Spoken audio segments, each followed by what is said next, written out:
guys, welcome to my vlog. To this video, to malalaking sibas ang nadali nung kasama nating incheck.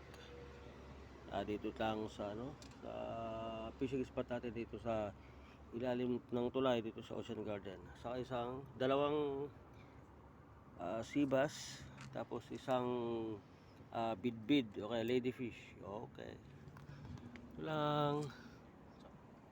Yan, punta guys dito sa ilalim ng Ocean Garden, tulay.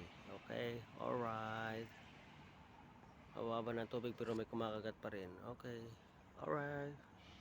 Yan sila, yan.